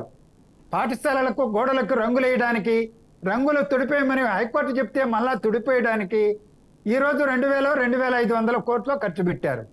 అలాగే వైజాగ్లో ఒక టూరిజం ప్రాజెక్టులో భాగంగా అక్కడ భవనాలు నిర్మించారు. కోట్ల రూపాయలు ఖర్చు పెట్టారు. ఇలాంటి కొన్ని వృధా ఖర్చులు, నిరుపయోగమైనటువంటి ఖర్చులు పెట్టినటువంటి మనకు కనిపిస్తున్నాయి. కానీ పెట్టనటువంటి, మనకు తెలియనటువంటి జీవోలు కూడా చూసుకోవడానికి అవకాశం లేనటువంటివి అనేకం ఉన్నాయి. అందువల్ల ఈ ప్రభుత్వం గద్దె దిగి కొత్త ప్రభుత్వం వస్తే, ఆ వచ్చే ప్రభుత్వం శ్వేతపత్రం రూపంలో ప్రకటనలు చేస్తే ఇరిగేషన్ రంగంలో, వైద్య రంగంలో, విద్యాశాఖలో, లేకపోతే మద్యం రంగంలో అన్ని రంగాల వైట్ పేపర్ల ద్వారా ప్రజలకు వాస్తవాలు వెల్లడిస్తే అప్పుడు మనం వాటిని గురించి మాట్లాడుకోవడానికి అవకాశం ఉంటుంది. నేను కొత్త ప్రభుత్వం అనడం అర్థం జగన్మోహన్ రెడ్డి గారిని నేను కొత్త ప్రభుత్వంగా భావించలేను. ఆయన విధ్వంసం, విద్వేషం విధానాలే, అప్రజాస్వామిక విధానాలే, వ్యవస్థలను నిర్వీర్యం చేసినటువంటి విధానాలే అది ఆంధ్రప్రదేశ్ని ఈ దుస్థితికి తీసుకొచ్చాయి. ఆ పరిపాలన కొనసాగితే అది కొత్తదనం ఏమీ లేదు, మరింత విధ్వంస కాండ కొనసాగుతుంది. ప్రజావేదిక మొదలుకొని, అమరావతి రాజధాని మొదలుకొని అనేక విషయాల్లో ఆయన మార్చుకోడు. ఎందుకంటే ఇవాళ తన ఎన్నికల మేనిఫెస్టోనే పెట్టాడు 3 రాజధానులు. అమరావతే రాజధాని, అమరావతిని నేను వస్తే గొప్పగా అభివృద్ధి చేస్తాను అని చెప్పినటువంటి పెద్ద మనిషి నడిబొడ్డులో ఉండాలి, 30,000 ఎకరాల పైన ఉండాలి, నీటి వసతులు ఉండాలి, ఇన్ని మాటలు చెప్పి అసెంబ్లీలో మద్దతు ఇచ్చినటువంటి పెద్ద మనిషి జగన్మోహన్ రెడ్డి గారు ముఖ్యమంత్రి అయిన తర్వాత మరుక్షణమే ఆ నిర్మాణాలన్నీ ఆపేశారు. 3 రాజధానుల నిర్మాణం చెప్పారు. ఈరోజు ఏకంగా మేనిఫెస్టోలో పెట్టేశారు 3 రాజధానులని. సుప్రీంకోర్టులో వ్యాజ్యం అన్నది ఆయనకి తెలియదా? హైకోర్టు చారిత్రాత్మక తీర్పు అమలు చేయకుండా సుప్రీంకోర్టుకు స్పెషల్ లీవ్ పిటిషన్ దాఖలు చేసింది జగన్మోహన్ రెడ్డి గారి ప్రభుత్వమే కదా. మరి అది ఆ కేసు తేలిందా? ఆ కేసు తేలకముందే ఎన్నికల్లో ఇవాళ 3 రాజధానుల ముచ్చట మళ్ళా ఏ విధంగా పెట్టాడు? ఆయన అది వదిలిపెట్టలేదు. అది వదిలిపెట్టనటువంటి వ్యక్తి రేపు ఆంధ్రప్రదేశ్ను సమైక్యంగా ఉంచగలడా అని, సమగ్రాభివృద్ధి మాట దేవుడెరుగు, అసలు రాష్ట్రాన్ని సమైక్యంగా ఉంచగలడా? ఆయన ప్రయారిటీస్ ఏంటో అర్థమైపోయిన తర్వాత వినాశనమే తప్ప ఈ ప్రభుత్వం కొనసాగితే అభివృద్ధి భృగ్యం. అందువల్ల కొత్త ప్రభుత్వం అంటే మారే ప్రభుత్వం మాత్రమే. ఎస్ లక్ష్మీనారాయణ గారు, ఒక విషయం మాత్రం చాలా స్పష్టంగా చెప్పుకోవాలి. జగన్మోహన్ రెడ్డి వెనకడుగు వెయ్యాల. 3 రాజధానులు అనే దాని మీద ముందుకొచ్చేసినటువంటి పాత ధోరణే. తను నమ్మింది అది సిద్ధాంతం కావచ్చు, రాద్ధాంతం కావచ్చు, బట్ నమ్మిన దాన్ని జనంలోకి తీసుకెళ్తున్నాడు. భయపడతాడేమో 3 రాజధానులకు సంబంధించి విభజించి పాలించేటటువంటి తత్వాన్ని ప్రజలు గుర్తిస్తారేమోనని కొంతమంది చేసినటువంటి విశ్లేషణ, అది ఎలా ఉన్నా సరే నేనుగానే ఉంటాను అని ఆయన ఎన్నికల్లోకి చాలా స్పష్టమైన సంకేతాలు ఇచ్చాడు. రాయలసీమ అభివృద్ధి జరిగిందా లేదా అన్నటువంటి మీ రిపోర్టింగ్లో కూడా అనేకమైనటువంటి విషయాలు ప్రస్తావించారు. I know that. At the same time పోనీ దశాబ్దాలు గడిచిన ఆ ప్రాంతానికి ఏమైనా న్యాయం జరిగిందా? ఆ ప్రాంతానికి సంబంధించిన ప్రధాన నాయకులు అనేక సార్లు ముఖ్యమంత్రులుగా వచ్చినా సరే ఒరిగిందేమీ లేదన్నటువంటి పరిస్థితి ఇప్పటికి కూడా కనపడుతోంది. అఫ్కోర్స్ ఇవాళ మనం హైవేలో వెళ్తుంటే ఒక కియా కనపడుతుంది. అలాగే కొంచెం పక్కకు చూస్తే ఏదైతే విండ్ ప్రాజెక్ట్స్ ఉన్నాయో అవి కనపడతాయి. బట్ రైతుల జీవన విధానంలో ఏదైనా అభివృద్ధి కనపడిందా అని అంటే ఎక్కడ వాటి దాఖలాలు కనపడట్లేదు అన్నటువంటి పరిస్థితి.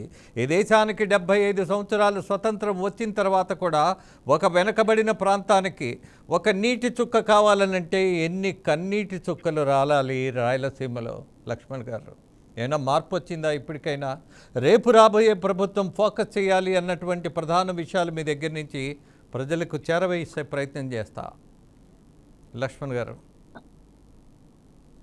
అంటే అభివృద్ధి ఏమీ జరగలేదు అన్నది కరెక్ట్ కాదు, కొంత జరిగింది. ఇప్పుడు తెలుగంగ ప్రాజెక్టును ఎన్టీ రామారావు గారు శంకుస్థాపన చేసి పూర్తి చేసినప్పుడు నేను ఆ శంకుస్థాపన కార్యక్రమంలో ఉన్నాను రిపోర్టర్గా. అప్పటి నుంచి మనం చూసినప్పుడు దాని తర్వాత గాలేరు నగిరి, హంద్రీ నీవా ప్రపోజల్ వచ్చాయి, వాటికి శంకుస్థాపన జరిగాయి.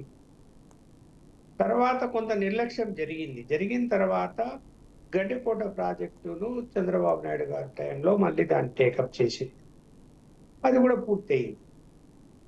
ఇంకా మనము లోతుగా వెళ్ళినప్పుడు ఏమైపోతుందంటే ప్రతి ఎకరాకి నీళ్లు అందాలి. ఇప్పుడు అప్పర్ ప్రాంతాలు ఇవన్నీ అనంతపురము, చిత్తూరు, అలాగే కడపలో రాయచోటి పైన ఉన్నటువంటి అప్పర్ ప్రాంతాల్లో ఇంకా ఇప్పటికీ కూడా ఈ యొక్క గాలేరు అంద్రినీవా, గాలేరునగిరి కంప్లీట్ అయింటే కొంత నీరు అవి కట్టడం ఉద్దేశమే అప్పర్ ప్రాంతాలకు నీళ్ళు ఇవ్వడానికి. సో అవి ఆగిపోయాయి, వాటి మీద చిత్తశుద్ధి చూపలేదు, అనేక కారణాలు చెప్తున్నారు. కొంత మైలవరం ప్రాజెక్టు తర్వాత పక్కనే గండికోట ప్రాజెక్టు వలన కొంత ప్రయోజనం జరిగింది, తెలంగాణ వల్ల జరిగింది. రాజశేఖర రెడ్డి గారు ముఖ్యమంత్రిగా ఉన్నప్పుడు పులివెందులకు నీళ్లు ఇచ్చే విషయంలో కూడా ఆ ప్రాంతానికి ఆయన కొంత చొరవ తీసుకున్నాడు. అన్నిటికీ మించి ఏంటంటే పోతిరెడ్డిపాడి హెడ్ రెగ్యులేటర్ని ఆయన చాలా తెలివిగా దాన్ని వెడల్పు చేసి ఇవాళ రాయలసీమ ప్రాంతానికి నీరు ఎక్కువ శాతం రావడానికి అవకాశం కల్పించాడు. అది ఒక రకంగా తెలంగాణ ప్రాంతం వాళ్ళు ఇప్పటికీ అభ్యంతరం చెప్తున్నారు, మోసం చేశాడు రాజశేఖర రెడ్డి మమ్మల్ని. దాన్ని దృష్టిలో పెట్టుకొని జగన్మోహన్ రెడ్డి గారు రాయలసీమ ప్రాజెక్టు అని చెప్పి అది ట్రిబ్యునల్ ఆపేసి ఇందాక చెప్పారు లక్ష్మణ్ గారు దాని గురించి, అది ఆగిపోయింది. ఓవరాల్ గా ఏంటంటే శ్రీనాథ్ అభిప్రాయపడినట్టు ఇంతమంది ముఖ్యమంత్రులు రాయలసీమ వాళ్ళు పరిపాలన చేసినా కూడా సస్యశ్యామలం చేయటానికి ఎందుకు కేసీ కెనాల్ ఉంది regulatory, KC canal assured water సమస్య వస్తున్నది, తుంగభద్ర వాటర్ మనకు రావాలి కడప జిల్లాకు, అది అలా ప్రాబ్లంలోనే ఉంది. పైపులు పెట్టుకొని తుంగభద్ర వాటర్ కాలువల్లో పోతుంటే మోటార్లు పెట్టి నీళ్లు తీసుకొని పొలాలకు అందించేవాళ్ళు ఒకప్పుడు. ఇవన్నీ పరిష్కరించే విషయంలో చిత్తశుద్ధి ఎందుకు చూపలేకపోయారు ఈ ముఖ్యమంత్రులందరూ? ఇది ప్రశ్నే. అయితే ఏంటి, ఇవాళ రాష్ట్రం అప్పుడు ఉమ్మడి రాష్ట్రంగా ఉన్నప్పుడు మన ఆర్థిక వనరులు బాగుండేవి, కొంత లాభం ఉండేది ఆంధ్రప్రదేశ్ కు. ఇప్పుడు తెలంగాణ విడిపోయిన తర్వాత నేను చెప్పాను కదా, రెవెన్యూ అంతా 60% హైదరాబాద్ లో ఉంది, మనమేమో అందరం వచ్చి హైదరాబాద్ లో ఉన్నాము. ఇవాళ పరిస్థితులు ఎంత దారుణంగా ఏంటి, అక్కడ రెవెన్యూ లేని పరిస్థితి వచ్చింది. 10 సంవత్సరాల్లో కూడా ఏమి, ఇప్పుడు 10 సంవత్సరాల క్రితం ఉన్న రెవెన్యూ ఏంటి, ఇవాళ రెవెన్యూ ఏంటి, ఏమైనా పెరిగిందా అంటే కేవలం మళ్ళీ లిక్కర్ మీదనో రిజిస్ట్రేషన్ల మీదనో ఆధారపడి ప్రభుత్వం నడిపే పరిస్థితి వచ్చింది. అప్పులు చేసి నడిపే పరిస్థితి వస్తుంది. దీని నుంచి బయటపడాలి అంటే బయటపడగలమా? ప్రభుత్వం ఎవరన్నా రాని, జగన్మోహన్ రెడ్డి రాని, చంద్రబాబు నాయుడు గారు రాని, పడగలమా అంటే ఏదైనా ప్రత్యేక ప్యాకేజ్ ఇచ్చి కేంద్ర ప్రభుత్వము దీన్ని గుర్తించి ఆంధ్రప్రదేశ్ను వాళ్ళు కూడా బీజేపీ మనుగడ కోసమైనా కూడా సహాయం చేయగలిగితే ఖచ్చితంగా మనము అభివృద్ధి చెందగలుగుతాం. లక్ష్మణ్ గారు, మరొక విషయం, కొన్ని వాస్తవాలు ఆ రోజు పత్రికల్లో మీరు రాస్తే మిమ్మల్ని పిలిచి కొంత ఆగ్రహాన్ని మీ ముందే ప్రదర్శించినటువంటి నాయకులు కూడా ఉన్నారు. I know that. ఆ రోజు గుర్తు చేసుకుంటే మరి ఇవాళ ఏమైనా మార్పు ఉన్నదంటారా? ఆ ప్రాంతంలో ఉన్నటువంటి నాయకులు కానీ మీడియాని గౌరవించడం కానీ రాసిన వాస్తవాల మీద అధ్యయనం చేయడం కానీ, is there any culture like that? అప్పుడు వాతావరణం వేరు. ఇప్పుడు తెలుగంగ టెండర్లలో రింగ్ అయ్యారు, దాంట్లో పెద్ద వార్త రాశాను, నన్ను బెదిరించారు. ఎవరు బెదిరించినా కూడా వార్త వచ్చింది. వచ్చినా కూడా దాని వలన మళ్ళీ రీటెండర్లు పిలిచారు. రీటెండర్లు పిలిచే ప్రభుత్వానికి 30 కోట్ల ఆదాయం వచ్చింది. చీఫ్ సెక్రటరీనే స్వయంగా నోట్ రాసి పంపించాడు చంద్రబాబు నాయుడు గారికి ఒకసారి, ఈ న్యూస్ రాయటం వల్ల ఇంత మనకు ఆదా అయింది అని. మరి మనము ఎంత ఎంటపడినా కూడా నా చేతులు నరికేస్తామని కూడా చెప్పిన వాళ్ళు కూడా ఉన్నారు రాజకీయ నాయకులు, వార్త రాయొద్దని. అనేక అంశాల్లో అక్కడ ఫైట్ చేసినా కూడా ఏమైపోయింది, ఒక ఫ్యాక్షనిజం అన్నది అక్కడ మనకు కనిపిస్తుంది. కాబట్టి ఆ ఫ్యాక్షనిజం ముసుగులో బెదిరింపులు చేస్తూ కాంట్రాక్టర్ల నుంచి రింగులు ఏర్పాటు చేసుకొని, ఇంకా అదేమంటే మనం ఏం చెప్తాం, ఏమంటారు సార్, అదేమని అడిగితే ఎన్నికల్లో ఇంత డబ్బు ఖర్చు పెట్టాలి, నా దగ్గర ఏం ఆస్తులు ఉన్నాయి, మరి నేను ఏ విధంగా డబ్బు నాకు రావాలి, అదుకు అప్పులు అయ్యాయి, నాకు 2 కోట్లు 3 కోట్లు, అప్పట్లోనే 2 కోట్లు 3 కోట్లు అప్పులు అయ్యాయి, ఆ అప్పులు తీర్చాలంటే ఎలా తీర్చుకోవాలి, నేను నా ఫ్యామిలీకి అన్యాయం చేస్తున్నా అని చెప్పిన నాయకులు ఉన్నారు. ఏం చేయమంటావు చెప్పు, ఏమి కాంట్రాక్టర్ నుంచి ఒక 5 కొంత పర్సెంటేజ్ తీసుకుంటే తప్పేంటి అని కూడా ఉపాధించిన వాళ్ళు ఉన్నారు.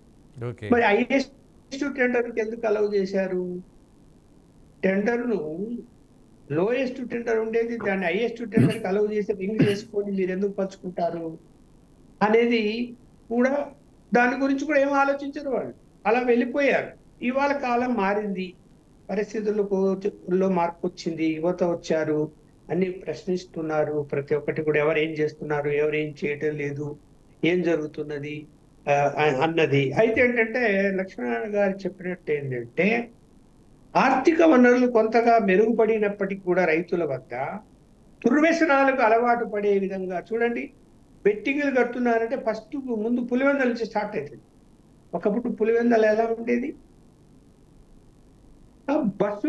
బస్సు టికెట్ కొట్టించడానికి కూడా డబ్బులు లేక మేము రాజశేఖర రెడ్డి మనుషులము టికెట్ కొట్టొద్దు, మా దగ్గర డబ్బులు లేవు అని చెప్పి దౌర్జన్యంగా బస్సులు ఎక్కి తిరిగే వాళ్ళు అప్పుడు. నిజంగానే వాస్తవ పరిస్థితులు కూడా అదే, డబ్బు ఉండేది కాదు బస్ టికెట్ కూడా, 5 రూపాయలు 10 రూపాయలు కూడా. అలాంటి పరిస్థితుల్లో ఇవాళ మాఫియా గ్యాంగ్లకు అన్నిటికీ ప్రొద్దుటూరు ఏంటి, ప్రొద్దుటూరులో బెట్టింగ్ వాళ్ళు ఎక్కడి నుంచి వస్తున్నారు, మరి మాఫియా గ్యాంగ్లని ఎక్కడి నుంచి వచ్చాయి, వాటి మీద ఆధారపడి నాయకులందరూ ఎలా సంపాదించారు. మరి గంజాయి కూడా ప్రొద్దుటూరు పులివెందులలో కూడా పట్టుబడ్డాయి, ఎలా వస్తున్నాయి. మరి మీరు మా ఊరు ఇది, మా ఊర్లో నువ్వు అమ్ముతావేమరా, మా ఊర్లో పేకాట ఆడతావా, మా ఊర్లో బెట్టింగ్లు కడతావా అని ఎందుకు మాట్లాడారు? ఒకప్పుడు మాట్లాడేవాళ్ళు కదా, అలౌ చేసేవాళ్ళు కాదు కదా. తెలుగుదేశం వాళ్ళు కానీ లేకపోతే కాంగ్రెస్ వాళ్ళు కానీ ఇలాంటివి తప్పుడు పనులు చేస్తే కనుక అలౌ చేసేవాళ్ళు కాదు, పిలిచి మరి తిట్టేవాళ్ళు, కొట్టేవాళ్ళు, ఈ పనులు చేయొద్దురు అని. కానీ ఇవాళ ఎవరు కంట్రోల్లో ఉంది, ఎక్కడ కంట్రోల్లో ఉంది? మరి సాక్షాత్తు తిరుపతిలో కూడా గంజాయి పట్టబడుతుంది, విశాఖపట్నంలో అయితే మత్తు పదార్థాలు అమ్మని రోజు లేదు, అక్కడ ఆపగలుగుతున్నారా? లేదు. మరి లిక్కర్లో సరే, మీరు ఇందాక ప్రశ్నించారు లిక్కర్ గురించి, చూద్దాం దాని ఆదాయం మీద. లక్ష్మణ్ గారు మీరు అన్నట్టుగా సారాయి కానీ లేదా గంజాయి కానీ లేదా డ్రగ్స్ కానీ వాట్ ఎవర్ ఇట్ ఈజ్, ప్రజా సంఘాలు కూడా కొంత ముందుకొచ్చి ఆంధ్రప్రదేశ్లో ఒకప్పుడు కమ్యూనిస్టులు ఏదున్నా భుజాన వేసుకొని జనం కోసం నిలబడే దశ ఉండేది. బట్ కమ్యూనిస్టులు కూడా కొంత బలహీనపడినటువంటి పరిస్థితుల్లో పెట్టుబడిదారుల యొక్క ఆధిపత్యం పెరగడం, అలాగే అవినీతి చేసే వాళ్ళను ప్రశ్నించే వాళ్ళు తగ్గిపోవటం, ముఖ్యంగా ఇవాళ యువతలో రావాల్సినటువంటి మార్పు రాలేదు అన్నటువంటి ఒక వేదన పడుతున్నటువంటి మరొక సెక్షన్ పీపుల్ కూడా ఉన్నారు. వీళ్ళందరికంటే ధైర్యంగా ఆంధ్రప్రదేశ్లో అనేక సమస్యల మీద మహిళలు మాట్లాడినటువంటి గొప్ప కల్చర్ని కూడా చూసాం. ఎనీహౌ బాలకోట గారు, చివరిగా ఆంధ్రప్రదేశ్లో మీరేమో మార్పు వస్తుంది, ఆ మార్పు చంద్రబాబే అన్నటువంటి మాట ఘాటుగా చెప్తున్నారు. సరే, మీరు అనుకున్నట్టుగా చంద్రబాబు గారే వచ్చారనుకోండి, మీరేం చెప్తారు? మొదటిగా మీరు కలిస్తే మాకు కావాల్సింది ఇది అని చెప్పడంలో ఉన్న ప్రయారిటీలో 1, 2, 3 ఏది? రాజధాని చెప్తారు, ఐ నో దట్. రాజేంద్ర గారు 3 మాటలు, మళ్ళీ జగన్మోహన్ రెడ్డి గారు వస్తే అనే మాట వింటుంటే నాకు భయం వేస్తుందండి. వాస్తవాలు జీర్ణించుకోవాలండి, ఎందుకంటే కొన్ని మనం అనుకున్నట్టుగా లేవు ఇవాళ. నేను అంటే ఇప్పుడు అంతా నా ఇష్టం అనే పరిపాలన చేశాడండి ఆయన చేసిందే అంతా నా ఇష్టం. ఆయనకి ఎమ్మెల్యేలు లేరు, మంత్రులు లేరు, ఒక ప్రజాస్వామిక వ్యవస్థలు లేవు. ఎవరి మాట వినడు, అది కోర్టుల మాట వినడు, విశ్లేషకుల మాట వినడు, ఉద్యమాల మాట వినడు, ఎవరి మాట వినడు, అంతా ఆయన ఇష్టం. ఆయన మాట ఆయనే వినడు. కాబట్టి మళ్ళీ ఆయన వస్తే జరిగేది మళ్ళీ కాష్టమే. పోతే రెండోది, నేను ఈ సందర్భం కూడా మాట చెప్పాలి సార్. ఇప్పుడు మల్లెపూల వాసన మల్లెపూలదే, మొగలి పువ్వుల వాసన మొగలి పువ్వులదే, కోకిల గానం కోకిలదే, కాకుల అరుపు కాకులదే. సార్ ఈ ఆంధ్రప్రదేశ్ కూటమి పార్టీ లేదా చంద్రబాబు నాయుడు గారు మేనిఫెస్టోలో స్పష్టంగా ఆయన పెట్టుకున్నాడు కొన్ని ప్రణాళికబద్ధంగా, ప్రజలకు చెప్పాడు. అందులో మనం మాట్లాడే అంశాలన్నీ ఉన్నాయి. అందులో లేని అంశం నేను చెప్తున్నా రాగానే, ఆర్థికపరమైన అంశం కాదు నేను చెప్తుంది. దీనికేం కేంద్ర ప్రభుత్వం అప్పడగనక్కర్లా, భూముల్ని తాకట్టు పెట్టనక్కర్లా. జరిగిన అరాచకం మీద విచారణ చేయాలి. ఎందుకంటే అమరావతి రైతుల మీద పెట్టిన కేసులు కానీ, లేదా దళిత బహుజన కులాల మీద పెట్టిన అక్రమ కేసులు కానీ, లేదా ఇళ్ల నివేశన స్థలాల పేరు మీద ఆక్రమించిన అసైన్మెంట్ ల్యాండ్స్ కానీ, లేదా విశాఖ ఉక్కు కార్మికులు కోరుకుంటున్న హామీ కానీ, రాజధాని నిర్మాణానికి సంబంధించిన పనులను కానీ, వీటన్నిటి మీద కూడా ఒక ప్రత్యేకమైన పద్ధతిలో ఇది చేయగలగాలి. ఇది ఉపశమన పద్ధతి నేను చెప్తున్నా. ఇప్పుడు ఈ రోజున ప్రాజెక్టు పనులు కానీ లేదా ఆర్థికపరమైన పనులు వీళ్ళు కూర్చోటానికి 60 రోజులు పడుతుంది కదా రాజేంద్ర గారు. మనల మాట ప్రభుత్వం ఏర్పడ్డాక 3 పార్టీలు ఎన్డీఏ గవర్నమెంట్ అనే పేరు మీద వాళ్ళు కూర్చున్నారు కాబట్టి కనీసం 30-60 రోజులు కూర్చోటానికి పడుతుంది. కాబట్టి టోటల్గా 5 ఏళ్ల వైసీపీ పరిపాలనా విధ్వంసం మీద సమీక్ష చెయ్యాలి. దానికోసం మాత్రం ముఖ్యమంత్రి గారిని చంద్రబాబు నాయుడు గారిని మేమైతే అడగదలుచుకున్నాం. ఇది మా బాధ్యతగా ఫస్ట్ ప్రయారిటీ. చంద్రబాబు గారు వస్తే ఎవరైతే అధికారులు కానీ అవినీతి పరులు కానీ దోషులు కానీ ప్రజల్ని వేధించిన వాళ్ళు ఉన్నారో వాళ్ళ మీద న్యాయ విచారణ కాదు. రాజేంద్ర గారు అమరావతి రాజధాని భూములు ఇచ్చిన మహిళల్ని ఎవడేమన్నాడే నిన్ను అని అంటాడండి డిఎస్పీ. ఇప్పుడు ఆ డిఎస్పీ మీద చర్యని ఆ బాధితురాలు కోరుకోదండి. ఖచ్చితంగా పోలీస్ స్టేషన్లో శిరోముండనం చేస్తే దానికి సంబంధించిన సమీక్ష జరగొద్దండి. ఇప్పుడు డ్రైవర్ సుబ్రహ్మణ్యాన్ని హత్య చేసిన వాళ్ళు 7గురు అయితే ఒక ఎమ్మెల్సీ మీద కేసు పెడితే మిగిలిన దోషుల సంగతి ఏంటి? అలాగే వివేకానందరెడ్డి హత్య కేసుకు సంబంధించిన సమీక్ష ఏంటి? సునీతారెడ్డి తిరిగిన కోర్టు పరుగులేంటి? అంటే ఇవన్నీ కూడా ప్రజల్లో మనం మాట్లాడాం. ఏదైతే విధ్వంసం మీద కూటమి పార్టీ నాయకులు కానీ పవన్ కళ్యాణ్ గారు మాట్లాడారు, చంద్రబాబు నాయుడు గారు మాట్లాడారు, పురంధేశ్వర్ గారు మాట్లాడారు. తప్పనిసరిగా ఈ సాంత్వనం కార్యక్రమం అయితే చెయ్యాలి. ఆ కొత్తదనం అయితే కనిపించాలి. అది కూడా సామాజిక న్యాయ ప్రక్రియలో ఎస్సీ ఎస్టీ బీసీ మైనార్టీల సామాజిక న్యాయ ప్రక్రియలోనే పరిపాలనా విధానం ఉండాలి. ఈ సందర్భం ఒకే మాట చెప్తాను సార్. రాముడు అంటే ఎవరు? రాముడు అంటే రావణుడి మీద యుద్ధం చేసినోడే కాదు, రాతిని నాతిగా మార్చినోడు, శబర ఇచ్చిన ఎంగిలి పళ్ళను ఆరగించినోడు. కాబట్టి ధర్మపాలన. కృష్ణుడంటే మహాకురుక్షేత్రం చేసినోడే కాదు, కుచేలుడు తెచ్చి అటుకులు అన్నోడు.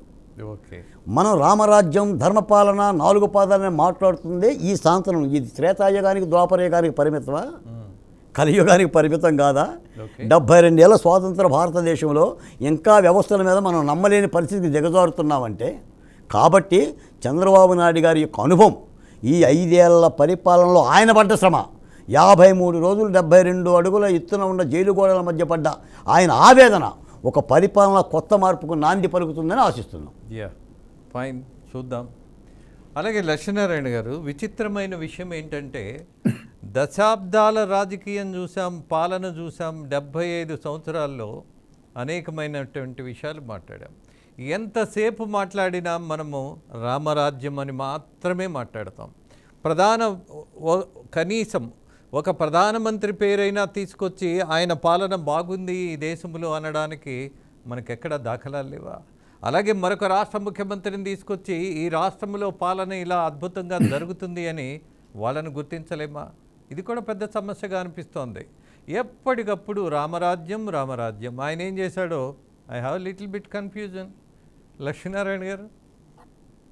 రాజేంద్ర గారు, చరిత్రలో ఏదైనా మంచి అది భూస్వామ్య వ్యవస్థలో కానీ లేదా అంతకుముందు బానిసల వ్యవస్థలో కానీ రాచరిక వ్యవస్థలో కానీ ఏమైనా ఉంటే తీసుకోవచ్చు. శ్రీకృష్ణదేవరాయల గురించి ప్రస్తావిస్తారు. ఆయన చెరువులు కట్టించారు అని. అశోక రాజ్యాన్ని గురించి మాట్లాడతారు, చెట్లు నాటించారని. ఆనాడు అవి చిన్న చిన్న పనులు, పెద్ద పెద్ద పనులే కావచ్చు. ఈనాడు అవి చిన్న పనులు. పెద్ద పెద్ద ప్రాజెక్టులు, బహుళార్థ సాధక ప్రాజెక్టులు నిర్మించిన చరిత్ర స్వాతంత్ర అనంతరమే ఉంది. నాగార్జున సాగర్ ప్రాజెక్ట్ ఎప్పుడు కట్టారు? లేకపోతే ఇప్పుడు శ్రీశైలం ప్రాజెక్ట్ ఎప్పుడు కట్టారు? ఇవన్నీ కూడా స్వతంత్ర భారతదేశంలో చేసుకున్నటువంటి అభివృద్ధి, ఆధునిక దేవాలయాలుగా భావించే ప్రాజెక్టులను, పరిశ్రమలను నిర్మించుకోవడం జరిగింది. వ్యవసాయాన్ని అభివృద్ధి చేసుకున్నాం, ఉపాధి అవకాశాలను అభివృద్ధి చేసుకున్నాం. ఆ చరిత్రను మరింత మెరుగ్గా ముందుకు తీసుకెళ్లాలనేటువంటి తపనే మనది. కానీ ఇవాళ మోడీ గారి జమానాలో 10 సంవత్సరాల్లో ఏం చెప్పగలం? విద్వేషమే కదా, మతాల మధ్య విద్వేషం, ప్రభుత్వ రంగ సంస్థల విధ్వంసం, ప్రైవేటీకరణ, కార్పొరేటీకరణ, ఆదాని లక్షల కోట్లకు సంపదను పెంచుకోవడం. దీన్ని గొప్పగా ఏ విధంగా చెప్పుకుంటాం? పోనీ ఒక్క నాగార్జున సాగర్ లాంటి ఒక్క ప్రాజెక్టును నిర్మించినటువంటి చరిత్ర ఉన్నదా? ఒక్క విశాఖ ఉక్కు కర్మాగారం లాంటి ప్రాజెక్టు పరిశ్రమను నెలకొల్పిన ఘనత ఉన్నదా? 10 మందికి ఉపాధి కల్పించినటువంటివి ఏముంది అని. అందుకని ఇవాళ గత చరిత్రని చెప్పుకోవడానికి కూడా మీరు అన్నట్టు ఉదాహరణలు చెప్పుకోవడానికి లేవో చరిత్రలో అంటే ఉన్నాయి. చెప్పేటువంటి పాలకులు ఇవాళ కరువైపోయారు.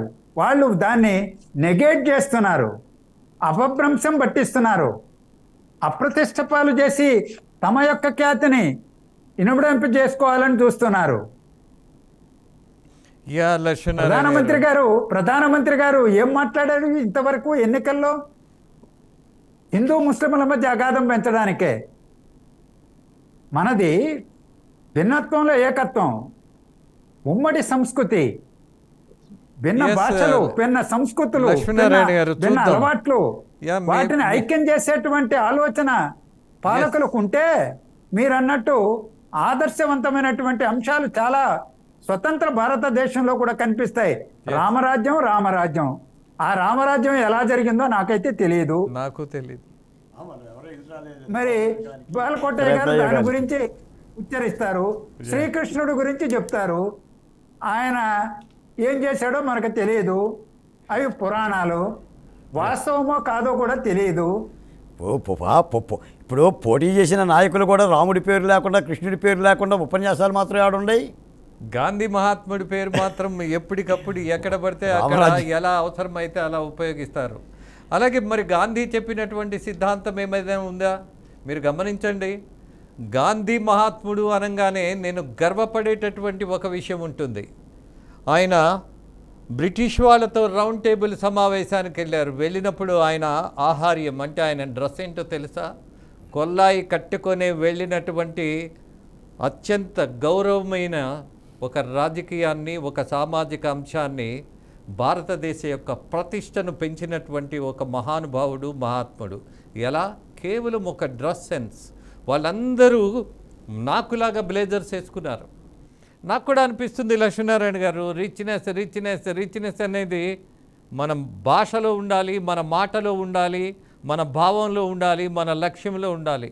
బట్ నిజానికి మీ అందరి ముందు నేను కొద్దిగా ఈ బ్లేజర్ వేసుకుంటే మాత్రం కాస్త సింక్ అవుతూ ఉంటా. ప్రజల సమస్యలు చర్చించేప్పుడు బ్లేజర్లు ఏంటి? ప్రజల భాషలో మాట్లాడేవాడికి ఈ వేషధారణ ఏంటి? సంహౌ కొన్ని కంపారిజన్స్లో నాకు కూడా తప్పలేదు. ఇక శ్రీనాథ్, మేము అభివృద్ధిని ఆశించే వాళ్ళం, దానికోసం పాటుపడేవాళ్ళం. అట్ ద సేమ్ టైం మీ విషయానికి వస్తే అభివృద్ధిని చూడవలసిన వాళ్ళు, అనుభవించవలసిన వాళ్ళు. ఫైనల్గా నేను మిమ్మల్ని ఒక క్వశ్చన్ అడగదలుచుకున్నా. రాయలసీమ ప్రాంతానికి చేయవలసినటువంటి ప్రధానమైనటువంటి విషయాల్లో ఆబ్జెక్టివ్గా ఇవి మాకు కావాలి అన్నటువంటిది, అవి జరిగాయా లేదా అన్నటువంటి చర్చలోకి వెళ్ళొద్దు. You just tell your demands. ప్రజల దగ్గర నుంచి వచ్చినటువంటి డిమాండ్స్ ఏంటి, మీ అవగాహనతో మీరు పెట్టేటటువంటి ఆ డిమాండ్సే ఏంటి?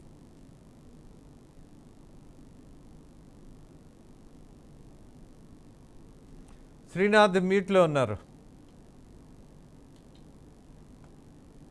Srinath, you are in mute. మీరు మీట్లో ఉన్నారు. ఇవాళ రాయలసీమకు సంబంధించి ఏదైతే నీటి ప్రాజెక్టులకు సంబంధించినటువంటి ఉన్నాయో వాటినన్నిటిని ఆధునీకరణ చేయాల్సినటువంటి అవసరం ఉంది. రాయలసీమలో గతంలో పెట్టినటువంటి ఈ ఫ్యాక్టరీలు మూతపడినటువంటి ఉన్నాయి.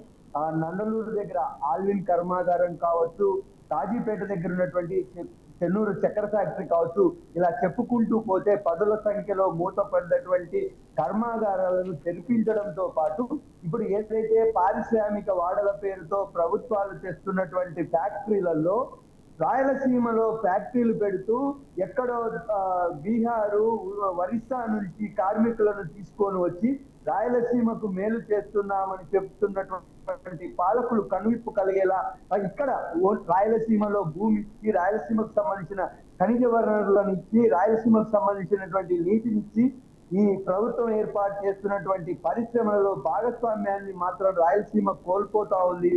కాబట్టి రాయలసీమలో ఉద్యోగ పెడుతున్నటువంటి ఫ్యాక్టరీలలో అంటే లేబర్కే పరిమితం అవుతున్నటువంటి రాయలసీమ వాసులను వారికి అవసరమైతే ట్రైనింగ్లు ఇచ్చి ఆ ఫ్యాక్టరీలో ఉన్నతమైనటువంటి ఉద్యోగాలను కూడా రాయలసీమ వాసులకు ఇవ్వాల్సినటువంటి అవసరం ఉంది. అదేవిధంగా రాయలసీమ నుంచి ఎన్నుకోబోతున్నటువంటి ప్రజాప్రతినిధులు తమ వరకు మాత్రమే చూసుకోకుండా, లేదంటే ఎక్కువ మెజార్టీ ఉన్నటువంటి ఎమ్మెల్యేల లేదా ఆ ప్రజల ఆగ్రహానికి గురవుతామన్నటువంటి అభద్రతకు వెళ్లకుండా రాయలసీమ ప్రాంత ప్రయోజనాలను శాసనసభలో, లోక్సభలో గట్టిగా వాదించాల్సినటువంటి అవసరం ఉంది. అలా ప్రభుత్వాలకి సంబంధం లేకుండా ప్రజల పక్షాన మాట్లాడినప్పుడు మాత్రమే ఈ రాయలసీమకు సరైనటువంటి న్యాయం జరుగుతుందన్నటువంటిది నా ఉద్దేశం. Okay okay Srinath, please. ఎందుకంటే కడప ఉక్కు కర్మాగారం శిలాఫలకం గురించి ప్రస్తావించారు కాబట్టి అక్కడ కడప ఉక్కు శిలాఫలకం వేయబోతున్నారు, వేస్తున్నది. ఇక్కడ అమరావతిలో శిలాఫలకం చట్టాల సాక్షిగా, రాజ్యాంగం సాక్షిగా, అసెంబ్లీ సాక్షిగా వేసింది. ఇది బీకేశాడు, దాన్నే అలా నిలవబెట్టాడు. రెండోది, రాజశేఖర రెడ్డికి చంద్రబాబు నాయుడు గారికి ఒక తేడా చెప్తారు సార్. పోతిరెడ్డిపాటి హెడ్ రెగ్యులేటర్ ద్వారా 44 క్యూసెక్కుల జలాలని రాయలసీమకు పంపించాడు. కృష్ణా డెల్టాకి రావాల్సిన జలాలని ఆపు చేసి మరి, అంటే వరద జలాల పేరు మీద నికర జలాలను పంపించిండు. చంద్రబాబు నాయుడు గారు పట్టిసీమ గట్టి పోలవరం నుంచి 80 టీఎంసీ నీరు కృష్ణా డెల్టాకి ఇచ్చి కృష్ణా జలాలు రావాల్సిన జలాలను రాయలసీమకు పంపించాడు, అదే పోతిరెడ్డిపాడు కాలువ నుంచి. అంటే ఈ యొక్క దృష్టిని చూడాలి. ఒకళ్ళు ఒక ప్రాంతాన్ని చూసుకుంటే ఒకళ్ళు రాష్ట్రాన్ని చూసుకున్నారు. ఈ కోణం ఉంది కాబట్టి చంద్రబాబు నాయుడు గారి విజనరీ, ఏ మాత్రం డౌట్ ఏం లేదు. రాష్ట్రాన్ని మళ్ళీ గాడిలో పెడతాడనేదే మా భావన. ఫైన్, మీ అభిప్రాయం మీది, ప్రజల తీర్పు ఏంటో రేపు చూద్దాం. అట్ ద సేమ్ టైం చివరిగా ఒకే ఒక మాట సోదర లక్ష్మణ్ గారి దగ్గర నుంచి కూడా చివరిగా, రేపు ప్రభుత్వాలు మారుతాయి, మీడియా కూడా కొంత మార్పు రావాల్సిన పరిస్థితి ఉందా అని ఒక సుదీర్ఘమైనటువంటి చరిత్ర ఉన్నటువంటి జర్నలిస్టుని నేను లక్ష్మణ్ గారిని అడుగుతున్నా. 2-3 వాక్యాలు ప్లీజ్ క్లోజ్ చేద్దాం. ముందు అసలు ప్రభుత్వాలు ఏమి మారినా రేపు ముందు మీడియా ధోరణులు ఫస్ట్ మారాలి, ప్రజల పక్షాన నిలబడాలి. ఇందాక మనం ఇన్ని విషయాలు డిస్కస్ చేసుకున్నాం, అనేక అంశాలు పెండింగ్ లో ఉన్నాయి, ఇవన్నీ పరిష్కరించాలి అని వాటిని ముందు పెట్టాలి. అరే బాబు రాజకీయ నాయకులారా ఇవి చేయాలి, చెయ్యండి అని రోజు ఊతర కొట్టి తప్ప వాళ్ళు కథలు చెయ్యరు. ఏ ప్రభుత్వం వచ్చినా కూడా, నేను ఫస్ట్ లోనే నా రిమార్క్ లో చెప్పాను, మాత్రాన విజన్ ఉన్నంత మాత్రాన ఆయనకు కూడా అనేక బంధాలు ఉంటాయి. ఏదో సామాన్య చెప్తారు కదా, కాళ్ళకు తాడు కట్టే వాళ్ళు వస్తారు, కదలడానికి కూడా వీల్లేదు అని. ఖచ్చితంగా లక్ష్మణ్ గారు, మీరు ఆశించినట్టుగా, మీరు అవునన్నట్టుగా ఒక విషయం పెరుగుట విరుగుట కొరకే అన్నది సాధారణమైనటువంటి సామాన్యమైనటువంటి సత్యం. ఆ సత్యాన్ని ఎవరు కాదనలేం.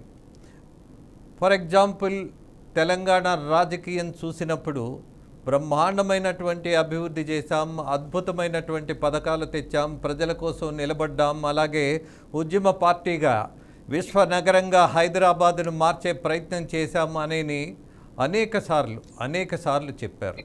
కొంత సత్యం కూడా ఉంది. బట్ ఎక్కడ దెబ్బ తిన్నారు అని అంటే చాలామంది చెప్తున్నటువంటి అంశం అహంభావం, పక్కవాడిని గౌరవించకపోవడం, పక్కవాడి మాట వినకపోవడం, అసలు వినటమే అవసరం లేదన్నటువంటి ధోరణికి పోవటం. ఇది విశ్లేషణ. కోర్స్ రేపు రాబోయే ప్రభుత్వాలు కూడా ఇలాంటి ఆలోచనలు పెట్టుకుంటే గెలిచిన వాళ్ళు మాకంటే గొప్పోడెవడు అని భావిస్తే మాత్రం అక్కడ మనం ఉండాలి, అక్కడ మనమే ఉండాలి అన్నటువంటి ప్రయత్నం మనమందరం 10 మంది లక్ష్మీనారాయణలు గారు, 10 మంది బాలకోటయ్య లాంటి వాళ్ళు, అలాగే 10 మంది ఉప్పల్ లక్ష్మణ్ లాంటి వాళ్ళు నిలబడితే కానిదేంటి అన్నది నా విశ్వాసం. అలాగే శ్రీనాథ్ రెడ్డి, యువకులు తలచుకుంటే మార్పు అనేది చాలా చాలా సుసాధ్యం. చూద్దాం. ఎనీహౌ, రేపు రాబోయే ప్రభుత్వం ప్రజల కోసం పనిచేయాలని ఆశిస్తూ ఎలాంటి పనులు చేయాలి అన్నటువంటి విశ్లేషణ చేస్తూ అలాంటివి చేయకపోతే మాత్రం మళ్ళీ మనం ఉన్నామని గుర్తు చేసే పరిస్థితిని మాత్రం మనం మర్చిపోవద్దని మీ అందరినీ కోరుకుంటూ ముగిస్తూ నమస్తే. పాల్గొన్న నలుగురికి ధన్యవాదాలు తెలియజేస్తూ మీ రాజేంద్ర.